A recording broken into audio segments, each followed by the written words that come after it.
এদিকে ঘোরো, মাঝে মাঝে মুখ দেখাও সব, মাঝে মাঝে মুখটা দেখাও, নাহলে তো পেছন দিক দিয়ে কি হবে? কোনটা? ও ওই যে দূরে সাদা দেখা যাচ্ছে জাহাজটা,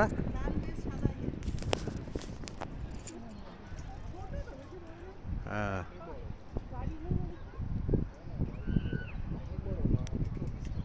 এই যে এইটা হচ্ছে তাসমানিয়া ক্রুজ। এই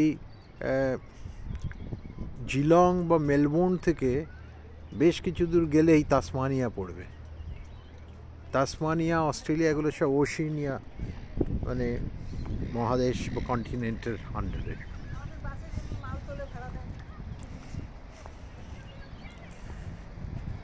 জায়গাটির নাম জিলং ওয়াটার পয়েন্ট। ওই দুটো ছেলে ওখানে মাছ ধরছে। এখানে কিন্তু ফিশিংটা ধরা নিষেধ। আমি যেই জিজ্ঞেস করেছি could you catch any fish, ওরা একটু ভয় পেয়ে গেছে। এখন বলছে কি ব্যাক টু ওয়াটার, মানে ধরে ছেড়ে দিচ্ছি, এটা বলতে চাইছে। মাছ অবশ্য একটাও দেখিনি, ধরে অন্য জায়গায় ছেড়ে পালিয়ে যাচ্ছে কিনা সেটা জানি না। ভেবেছে বোধহয় আমি ওদেরই কোনো মানে অথরিটির লোক, সেই জন্য একটু ভয় পেয়ে গেছিল।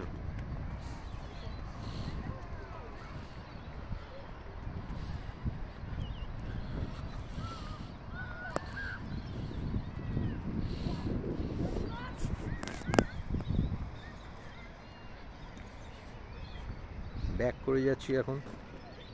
ওখানে একটা নাগরদোলা দুলছে, কেউ কিন্তু ওঠেনি ওখানে, ও একা একাই ঘুরছে।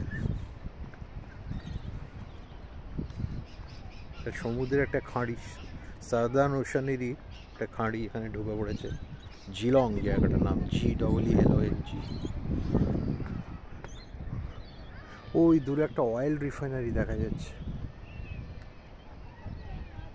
অস্ট্রেলিয়াতে বোধহয় 3টে মাত্র অয়েল রিফাইনারি আছে, খুব ছোট ছোট সাইজ।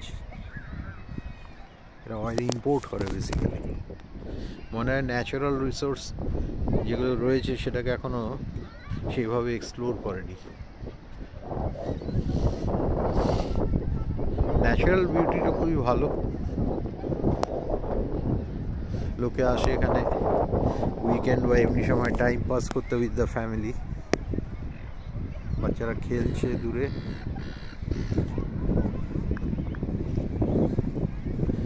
কানে খুব জোর ঠান্ডা লাগছে, হুডটা চাপিয়ে নিলাম।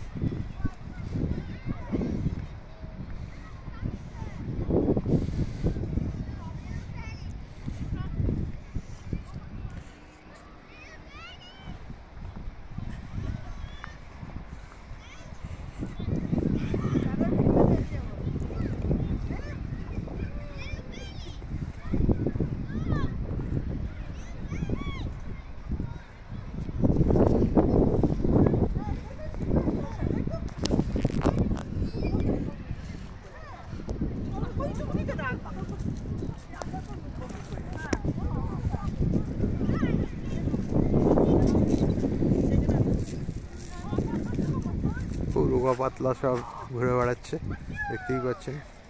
খেতে দিতে পারে না, নাহলে এত রোগা হয়।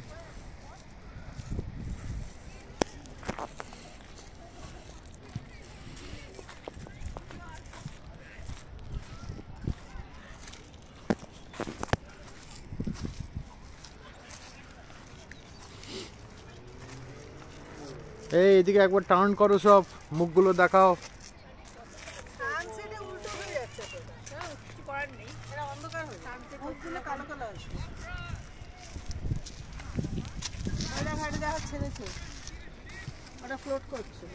ও তাসমানিয়ার জাহাজটা ছাড়লো।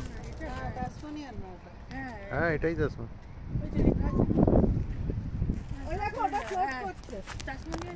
হ্যাঁ